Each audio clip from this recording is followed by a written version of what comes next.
एक बात बताओ, हर मस्जिद का मौलवी सिद्दीक अकबर किसको कहता है? किसको कहता है? हजरत अबू बकर को ना। जाओ, आज से चैलेंज है मेरा, हिंदुस्तान से लेकर पड़ोसी मुल्क और पूरी दुनिया के मुल्ला को, मुफ्ती को, कि एक हदीस से भी अगर मुझे साबित कर दो कि कभी रसूल अल्लाह ने हजरत अबू बकर को सिद्दीक अकबर कहा हो तो मैं मौलवियत छोड़ दूंगा। देखो, जो बात मैं कह रहा हूं ना, इसको कहने के लिए गुर्दा चाहिए सीने में, और ऑन रिकॉर्ड कह रहा हूं। एक मौलवी पूरी दुनिया का, दाढ़ी वाला हो या झाड़ी वाला हो, अगर मुझे दिखा दे एक हदीस में कि अल्लाह के रसूल ने सिद्दीक अकबर कहा, नहीं कहा, अल्लाह के रसूल ने जिसको सिद्दीक अकबर कहा वो अली है।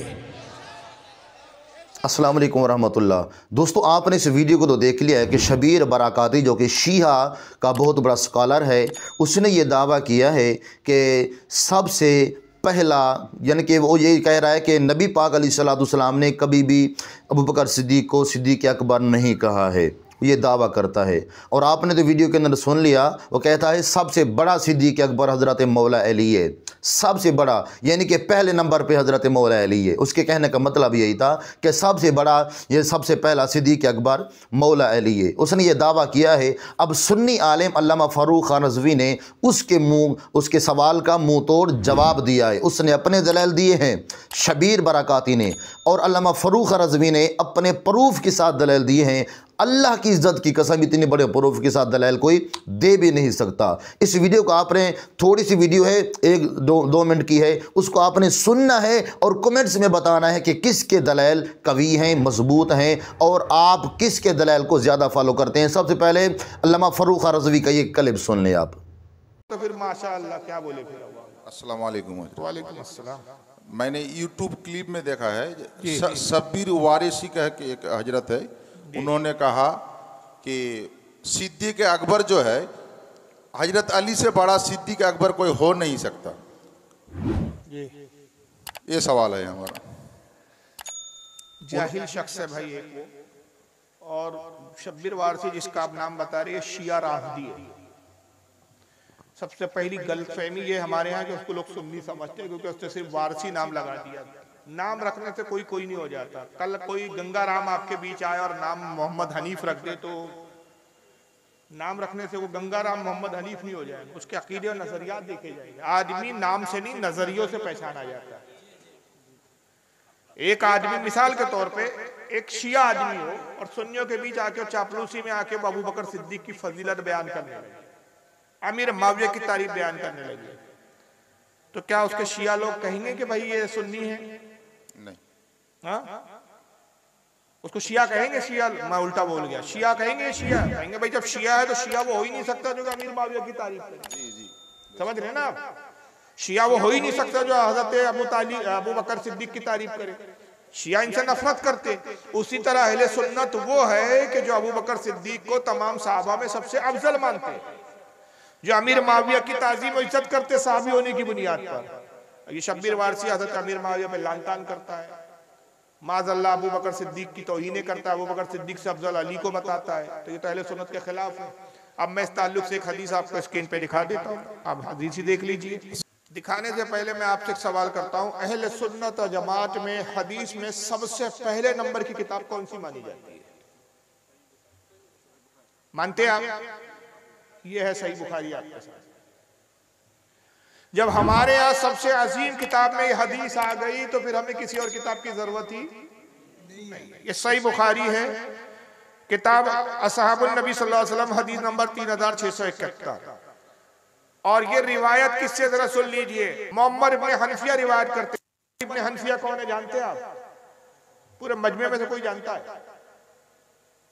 बंगाल में कोई भी नहीं जानता। बहुत लेवल इल्मी जीरो है यहाँ, जीरो। बड़े अफसोस की बात है, क्योंकि गाने वाली तकरीर सुनने की आदत पड़ी हुई है आपको।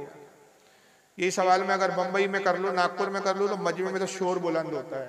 बच्चे जानते हैं हमारे यहाँ के कौन क्या शख्सियत है, किसकी क्या अहमियत है। यहाँ कुछ भी नहीं मालूम आपके। ये मोहम्मद इब्ने हनफिया हजरत अली के बेटे हैं। किसके बेटे हैं? आप कहेंगे फिर मोहम्मद बिन अली क्यों नहीं लिखा वहाँ, मोहम्मद इब्न हनफिया क्यों लिखा? इनके नाना का नाम हनफिया था, वो बड़े इबादत गुजार थे। तो हज़रत मोहम्मद जो अली के बेटे थे, हज़रत फातिमा के इंतकाल के बाद मौला अली ने जो दूसरे निकाह किए उनमें से एक बीवी से आप पैदा हुए। अब कई जंगों में हुजूर हज़रत अली के साथ रहे, शाना बशाना अली के साथ थे और हज़रत मौला अली इनको बहुत चाहते थे।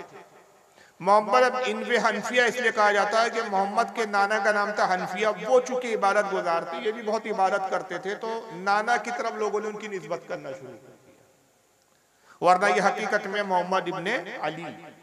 वो रिवायत करते। और किस किताब में ये हदीस? सही बुखारी हदीस नंबर 3671, याद कर लीजिए, हदीस नंबर 3671। मोहम्मद इब्न हनफिया कहते काला कुल्तु ले अबी, कहते मैंने अपने वालिद से सवाल किया, अय्युन नासि खैरुन बादा रसूलिल्लाहि सल्लल्लाहु अलैहि वसल्लम। कहते मैंने अपने बाप अली से पूछा, मौला अली से सवाल किया कि रसूलुल्लाह के बाद लोगों में सबसे अफजल कौन है? काला अबू बकर। मौला अली ने कहा कि लोगों में रसूलुल्लाह के बाद सबसे अफजल कौन है? अबू बकर। कुल तो सुम्मा मन। मोहम्मद इब्न हनफिया कहते फिर मैंने पूछा उनके बाद कौन अफजल है, अबू बकर के बाद कौन अफजल है? काला सुम उमर, अबू बकर के बाद उमर है। वह खशी तो आई यकूला उस्मान।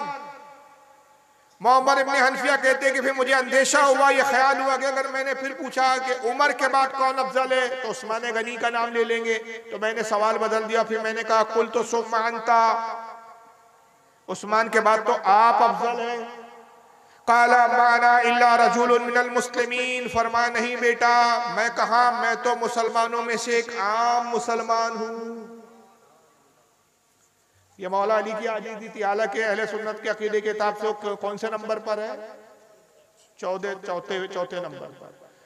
उस जाहिल वारसी को इतना पता नहीं, आज 1400 साल से आप ये खुतबा बरसों से सुनते आ रहे हैं और ये खुतबा सुनाई दे रहा है। आप जुम्मे में खुतबा सुनते हैं ना, क्या पढ़ता है खतीब? अफजल बशर बादल अंबिया बित्तहकीक अमीरुल मोमिनीन अबू बकर सिद्दीक। क्या मतलब है? कभी पूछो खतीब साहब से इसका तर्जुमा क्या आपने पढ़ा? हर जुमे में खुद में पढ़ा जाता है। तमाम इंसानों में, तमाम लोगों में बादल अंबिया, अंबिया और रसूल के बाद सबसे अफजल अबू बकर सिद्दीक है। बित्तहकीक, इस पर तहकीक हो चुकी, इस पर इज्मा और इस पर इत्तेफाक। दोस्तों, फर्रुख खान रज़वी साहब का आपने क्लिप तो सुन लिया है। उसकी आदत होती है फर्रुख खान रज़वी की कि तमाम जिसके साथ वो मुनाजरा करता है या किसी के सवाल का जवाब देता है तो उसके जो दलाइल हैं उसके क्लिप्स वो अपने कंप्यूटर के अंदर महफूज रखता है। अवामुन्नास को शरेआम खोल खोल के दिखाता है, इसने फ़लाँ बात ये की थी, इसने फ़लाँ बात ये की थी, फ़लाँ बात ये की थी, इसका ये जवाब है, इसका ये जवाब है। किताबों में से, सियासता की किताबों में से निकाल निकाल के देता है। तो अल्लाह अकबर, फर्रुख रज़वी ने भी वही क्लिप निकाल के दिखा दिया है, फतवा भी दिखा के दे दिया है। अल्लाह अकबर। अब बोलो, अब क्या कहोगे कि पहला नंबर किसका है? सिद्दीक़ अकबर का या फ़ारूक आज़म का? नबी पाक अलैहिस्सलाम से सवाल किया गया, आका पहले नंबर पे कौन? फरमाया अबू बकर सिद्दीक हैं।